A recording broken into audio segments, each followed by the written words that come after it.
पिछले कई दिनों से मुझे ऐसे कमेंट्स आ रहे हैं, सर जब पढ़ाई करने बैठते हैं बहुत दिन बाद तो सब कुछ लगता है हम भूल गए, और अब अगर मैं पूरा वन शॉट उठा के देखूंगा, मुझे तो सिर्फ कॉन्सेप्ट सीखना था, तो मैं वन शॉट में क्वेश्चंस तो मुझे खुद लगाने हैं, तो मैं करूं तो करूं क्या। उसके लिए मैं आज आपके लिए लेकर आई हूं एक नई सीरीज जिसका नाम है द कंसेप्ट बूस्टर। तो इस कंसेप्ट बूस्टर में हम करेंगे क्या, आज तो हम मॉड्यूलर अरिथमेटिक की बात करेंगे, लेकिन इसी तरीके से जितने भी तुम्हारे चैप्टर्स हैं, यानी 12 चैप्टर 12 वीडियोस, मैं हर एक चैप्टर के जितने भी कॉन्सेप्ट्स हैं वो आपको क्लियर कराऊंगा। तो अगर अभी तक सब्सक्राइब नहीं किया है तो बेटा कर लो, और लाइक करना मत भूलना। मैं ऐसे ही आपके लिए कंसेप्ट बूस्टर के वीडियोस लाता रहूंगा, तो नोटिफिकेशंस भी ऑन करना ताकि आपसे मिस ना हो। अब इसमें मैं सारे ऐसे आपको रिवीजन नोट्स दूंगा जो आपके लिए डाउनलोडेबल भी हैं, सिर्फ नोट्स हैं, क्वेश्चंस उसमें नहीं है। हाँ, एग्जांपल जरूर बताऊंगा ताकि आपके दिमाग में जाए, लेकिन क्वेश्चन पे ज्यादा फोकस नहीं है, कंसेप्ट पे फोकस है। तो चलिए बिना किसी देरी के शुरू करते हैं, और एक सरप्राइज भी आपके लिए आगे बताता हूं।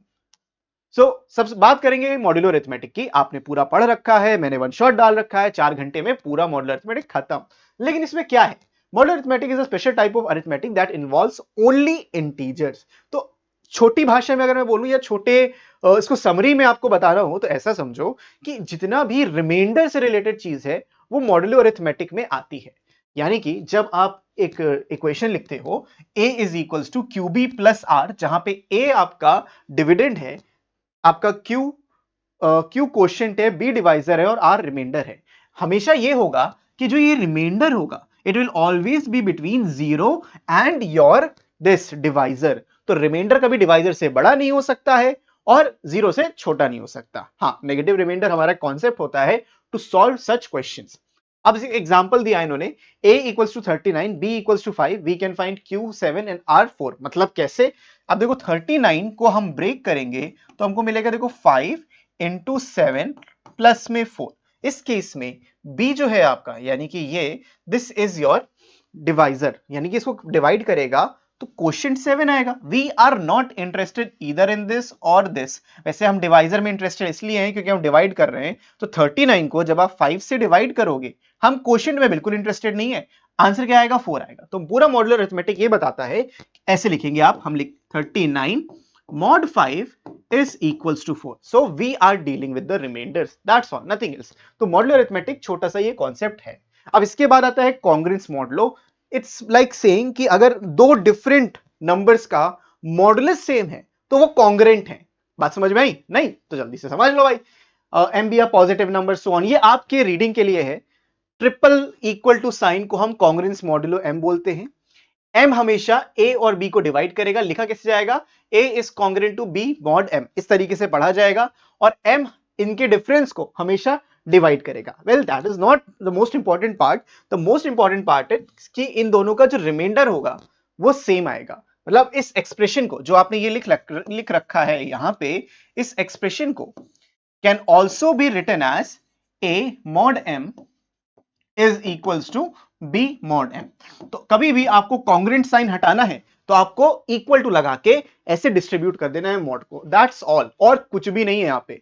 यानी कि जब 69 को आप 4 से डिवाइड करोगे, रिमाइंडर 1 बचेगा, 25 को 4 से डिवाइड करोगे तो रिमाइंडर 1 बचेगा। तो दोनों का मॉडुलस सेम आ रहा है ना, और इसका प्रॉपर्टी बन जाती है कि इन दोनों का डिफरेंस मतलब 69 माइनस 25, ये पक्का 4 से डिविजिबल आ जाएगा। 44 आया, ये डिविजिबल बन गया। तो इस तरीके से ये कॉन्ग्रुएंस वर्क करता है। इस पूरे पेज से जो आपको सीखना था वो खाली ये येलो वाला सीखना था, दैट्स ऑल। ये आप अपने रीड करने के लिए रख सकते हो ताकि रिवीजन हो। अब मैं सरप्राइज की बात कर रहा था ना, दिस इज योर सरप्राइज। ये मैंने शुरू किया है माइंड मैप्स। ये माइंड मैप्स आपके लिए डाउनलोडेबल है, मतलब इस शीट के अंदर तो है ही है, साथ साथ अलग से भी डाउनलोडेबल है। You can download this mind map only, you can take a print out of this and like stick it in front of your table. तो वहां पे आपको देखता रहेगा, अच्छा न्यूमेरिकल एबिलिटीज में जाना है, एडिशन थ्योरम ये होता है, इक्विवेलेंस रिलेशन क्या होती है, कॉन्ग्रुएंस मॉडुलो क्या होता है, और मॉडुलर अरिथमेटिक में क्या क्या होता है, हर एक चीज समराइज्ड है जो आपको जरूरत है। तो ये है आपका सरप्राइज। तो ये करने कहां मिलेगा, कहां मिलेगा, डिस्क्रिप्शन में मिलेगा। डिस्क्रिप्शन में पहली 2 लिंक मिलेंगी, एक है एंड्रॉइड के लिए, एक है आईओएस यूजर्स के लिए। क्लिक करो, डाउनलोड करो app and enjoy all the notes. Enjoy क्या करोगे यार, पढ़ाई करनी पड़ेगी। अब हम आते हैं प्रॉपर्टीज पे कॉन्ग्रुएंस मॉडुलो की। जो मैंने तुमको बताया वही पहली प्रॉपर्टी है। अगर आप a congruence b mod m लिखते हो तो b congruent a mod m भी होता है। कहने का मतलब क्या है, वह एग्जांपल ले लेते हैं भाई, 69 इज सेम एज 25 मॉड 4। तो अगर आप यहां पे 25 इधर कर दोगे, 69 उधर कर दोगे, तब भी कोई फर्क नहीं पड़ेगा, because both of these statements are referring to the same thing कि जो 69 mod 4 है that is equal to actually 25 mod 4। इसका आंसर भी 1 आएगा, इसका आंसर भी 1 आएगा, दोनों एक ही चीज को बता रहे हैं और कुछ भी नहीं। जल्दी से आगे बढ़ते हैं। प्रॉपर्टी 2 बोलता है कि देखो, अरे ये तो एक्सपेंशन ही दे दिया, तो ये कुछ अलग से मुझे बताने की जरूरत नहीं, मैं ऑलरेडी इस पर चिल्ला चिल्ला के आपको बता ही रहा हूं, यही सबसे इंपॉर्टेंट है। अगर आप ए और बी कॉन्ग्रेंट है तो आप दोनों तरफ कोई भी कांस्टेंट को ऐड कर सकते हो, रिजल्ट चेंज नहीं होगा, मतलब कि हाँ मॉडुलस चेंज हो जाएगा, रिमाइंडर चेंज हो जाएगा ये, लेकिन लेकिन लेकिन आपका इक्वालिटी या कॉन्ग्रेंसी बनी रहेगी। नहीं समझ में आया? देखो मान लो मैं लिखता हूं इधर 3 is congruent to 5 mod let's say 2, ठीक है, आप ऐसे लिखते हो, 3 को mod 2 करोगे रिमाइंडर 1 आएगा, 5 को mod 2 करोगे रिमाइंडर 1 आएगा। अब अगर मैं दोनों तरफ लेट्स से सेम नंबर, याद रखना I have to add the same number both the side, I can add both same number और subtract same number from both the sides. तो अगर मैं 3 में 15 या फिर लेट्स से 17 ऐड करता हूं तो 20 बन जाएगा, इसमें 17 ऐड करता हूं तो 22 बन जाएगा, दोनों का आंसर सेम आएगा, ऑल्दो रिमाइंडर 0 हो जाएगा, रिमाइंडर तो 0 हो गया ना, 20 mod 2 0, 22 mod 2 वो भी 0, लेकिन रिमाइंडर बदल गया है, लेकिन कांग्रुएंसी बनी हुई है। इसी चीज की हमें जरूरत होती है कि कांग्रुएंसी मेंटेन रहे, इसलिए थर्ड प्रॉपर्टी इंपॉर्टेंट है।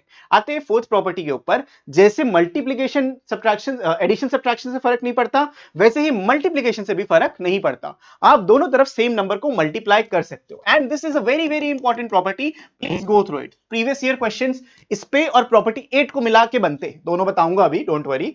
यहां पे a is congruent to b mod m है, तो दोनों का मल्टीप्लिकेशन सेम नंबर से आप कर सकते हो। ये बहुत यूजफुल होता है जब हायर पावर्स आपकी आ जाती हैं। मान लो मैंने ऐसे लिखा 3 की power 28 is similar as let's say 2 mod 7, ऐसे एग्जांपल दे रहा हूं, ऐसे मत समझना कि ये होता ही है, सिर्फ एग्जांपल दे रहा हूं, फैक्चुअली करेक्ट हो नहीं क्योंकि मुझे अभी निकालना पड़ेगा, मैं निकाल नहीं रहा। तो 3 28 से डिवाइड करो, 7 से आंसर आएगा भाई, 2 mod 7 से आंसर आएगा, मतलब 2 आएगा या कुछ आएगा। तो अगर आप मान लो इधर मल्टीप्लाई कर दो 3 का स्क्वायर, तो उधर भी आपको 3 का स्क्वायर मल्टीप्लाई करना पड़ेगा टू बैलेंस एवरीथिंग आउट। अब 3 का स्क्वायर 9, 9 2 जा 18, तो इधर आपका आ जाएगा 18 mod 7 और इधर आ जाएगा 30 3 की पावर 30। अब ये और डिवाइड हो सकता है अभी, तो आपको 18 mod 7 को क्या लिखना है 4 mod 7 और ये 3 की पावर 30 mod 7 के बराबर होगा। तो ये इसलिए इंपॉर्टेंट होता है और यही बाय द वे आपका आंसर हो सकता है। तो इस तरीके से मल्टीप्लिकेशन वाला जो प्रॉपर्टी होती है ना उसको याद कर लो, बहुत इंपॉर्टेंट है। फिर तीसरी प्रॉपर्टी, सॉरी फिफ्थ प्रॉपर्टी, अगर a is congruent to b है and c congruent to b, दोनों का जो मॉड है लेकिन वो सेम है, सेम नंबर से आपको रिमाइंडर मिल रहा है, तो a plus c is congruent to b plus d mod m। Lesser use property but still a property, अगर एमसीक्यू में आ गया, असर्शन रीजन में आ गया तो आपको पता होना चाहिए। सिक्स प्रॉपर्टी पे आते हैं। सेम कांग्रुएंट है, दो डिफरेंट रिलेशन, तो उनके सब्ट्रैक्शन भी सेम होंगे, जैसे एडिशन सेम है वैसे सब्ट्रैक्शन भी कांग्रुएंट रहेगा। तो ये सिक्स प्रॉपर्टी भी बहुत ज्यादा डिटेल में मुझे एक्सप्लेन करने की जरूरत नहीं है, ये भी ट्रू होगा। वहां पे क्या था, हम सेम नंबर से दोनों तरफ मल्टीप्लाई कर रहे थे, यहां पे दो डिफरेंट नंबर्स हैं बट कांग्रुएंसी mod m के साथ सेम है, तो AC is congruent to BD mod m। Please remember all these properties because assertion reason में कुछ भी पूछा जा सकता है। अब आते हैं सबसे इंपॉर्टेंट प्रॉपर्टी में। अगर a is congruent to b mod m है तो a की power k is also congruent to b की पावर k mod m। अगर आप पावर कर रहे हो दोनों तरफ तो सेम पावर से आप उसको इंक्रीज करोगे। ये पता है कहां पे काम आता है? मान लीजिए मेरे को फाइंड करना है 3 की पावर लेट्स से 92 mod 7, मुझे ये बताना है इसका आंसर क्या होगा। तो मैं शुरुआत ऐसे करूंगा कि कोई एक नोन पावर ले लेता हूं, लेट्स से 3 की पावर 3 ले लेता हूं, आप कोई भी ले सकते हो, 3 की पावर 3 ले लो, 3 का स्क्वायर ले लो, व्हाटएवर यू वांट। मैं 3 की पावर 3 ले लूंगा, ये आ जाता है कितना 27, और हमें किससे करना है mod 7, तो 3 की पावर 3 27, पहला लाइन आपको सेम होना चाहिए कि हाँ इसको आप सिंप्लीफाई कर रहे हो। जब आप इसको देखोगे तो ये तो -1 आता है, -1 mod 7। ये मैंने नेगेटिव रिमाइंडर का कॉन्सेप्ट पूरा पढ़ा है, वन शॉट में इसको देख सकते हो, यहां पे नहीं बताऊंगा लंबा हो जाएगा, लेकिन ये एक बार ही का है, रिवीजन का इसमें कोई जरूरत नहीं है, प्रॉपर्टी की जरूरत थी रिवीजन की। अब मैं क्या करूंगा, मुझे 92 पावर तक पहुंचना है, यहां ऑलरेडी 3 है, मैं दोनों तरफ एक पावर लगा दूंगा जो 90 के क्लोज आ जाए, तो -1 की पावर 30 इधर आ जाएगा mod 7, तो 3 की पावर 90 बन जाएगा, is same as saying 1 mod 7। मैंने फटाफट तुमको बोर्ड का क्वेश्चन करा दिया। और बताओ, अब 3 की पावर 90, यहां तो 92 था, कोई बात नहीं, हम 3 के स्क्वायर से दोनों तरफ मल्टीप्लाई करेंगे, 3 का स्क्वायर इंटू 3 की पावर 90 कॉन्ग्रुएंट टू 1 इंटू 3 का स्क्वायर। हमें दोनों तरफ सेम नंबर से मल्टीप्लाई करना था, वो हम कर सकते हैं मॉड 7। तो ये बन जाएगा 3 की पावर 92 सिमिलर एज 3 का स्क्वायर 9 होता है, 9 वन 9 मॉड 7। अब 9 mod 7 is just 2 mod 7 and ये 3 की पावर 92 हो जाएगा कॉन्ग्रुएंट टू दिस। तो आपका जो आंसर आ जाएगा, देखो जैसे ही ये आंसर इससे छोटा हो गया और आप पावर पहुंच चुके हो, यही आपका आंसर है, तो 2 इज द करेक्ट आंसर। है ना आसान? तो यही रिमाइंडर, यही प्रॉपर्टी सबसे ज्यादा इंपॉर्टेंट थी। बढ़ते हैं हम आगे इक्विवेलेंस क्लास पे। सो इक्विवेलेंस क्लास क्या होती है बच्चों? The equivalence class of a modulo n includes all the numbers congruent to modulo n है। कुछ समझ में आया? नहीं ना, इसमें समझते हैं। तो अगर आपको x बिलोंग्स टू इंटीजर दिया है, ब्ला ब्ला ब्ला ब्ला ब्ला ब्ला, आई डोंट केयर, फर्क भी नहीं पड़ता।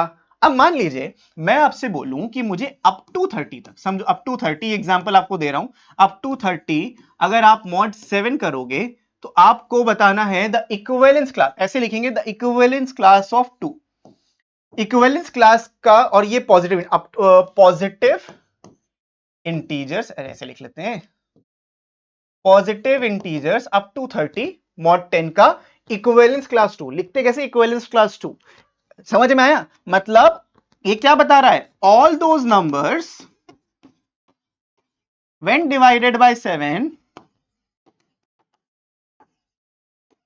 Leaves reminder 2। इक्विवेलेंस क्लास क्या बताता है? 7 से डिवाइड करने के बाद कितना रिमाइंडर बचे, ये ब्रैकेट के अंदर जो लिखा है, लीव्स रिमाइंडर एज 2। तो ये इक्विवेलेंस क्लास है। तो कितने नंबर जब आप 7 से डिवाइड करोगे रिमाइंडर 2 देंगे आपको 2 खुद देगा, 2 जब 7 से डिवाइड होगा तो 2 रिमाइंडर देगा, 9 से मिलेगा, 16 से मिलेगा, है ना, फिर आपको इसमें 23 से मिलेगा और खुद 30 से भी मिलेगा। ये सारे नंबर अगर आप करली ब्रैकेट में लगा दो तो ये जो क्लास बन गई, इसी को कहते हैं इक्विवेलेंस क्लास। मैंने बहुत डिटेल में चीजों को समझा रखा है, एक बार बस रिवीजन के लिए आपको यहां समझा रहा हूं, क्लिक तो कर ही गया होगा। अगर आपने मेरा पूरा वन शॉट देख रखा है एक बार तो पक्की बात है क्लिक कर गया होगा। यही है इक्विवेलेंस क्लास। तो इसी के साथ देखो मैंने पूरा चैप्टर 1 के जितने भी कॉन्सेप्ट्स हैं वो एक्सप्लेन करती है। कॉन्सेप्ट खत्म, नेगेटिव रिमाइंडर को छोड़ के, वो बहुत ही लेंथी कॉन्सेप्ट है, समझने वाली बात है, लेकिन we have done everything. Negative reminder हम इसलिए यूज करते हैं to make our calculation easier, but answer should always be a positive reminder. It's a tool, you should stop it वहीं पे, टूल की तरह। आंसर कभी नेगेटिव नहीं लिखोगे। और अगर नेगेटिव आंसर आ रहा है तो क्या करोगे, ये भी तो बताना जरूरी है भाई, ये तो बताया नहीं। हाँ, मान लीजिए आपका आंसर नेगेटिव आ रहा है, जैसे लिखा मैंने 3 का, ऐसे लिख दिया, मानो आंसर आया है -1 मॉड 7। तो आपका फाइनल आंसर क्या होगा? आपका फाइनल आंसर होगा the sum of these two numbers. जो ये है नेगेटिव नंबर, दोनों को ऐड कर देना, आंसर 6, बात खत्म। इतना क्या आंसर आ जाएगा? 6। It is same as saying 6 mod 7। You are done. तो आई होप तुम्हें मैंने हर चीज को क्लैरिटी से एक्सप्लेन कर दिया होगा। पहला चैप्टर 20 मिनट में खत्म। तो 2 से 3 क्वेश्चन आपको मिल सकते हैं एमसीक्यूज में, या 2 नंबर का क्वेश्चन इसमें मिल सकता है। Prepare well, all the best. And जो वन शॉट्स है उसके डिस्क्रिप्शन मैंने दे दिया है लिंक, और गेस्ट पेपर अगर आपको सॉल्व करना है वो भी है। लाइक करना मत भूलना, 2 दोस्तों के साथ शेयर करो, उनका भी भला करो यार, अपना भी भला करो। सो इस वीडियो के लिए बच्चों इतना ही। मैं मिलता हूं आपसे नेक्स्ट वीडियो में, तब तक के लिए keep practicing, keep learning, take care and bye bye.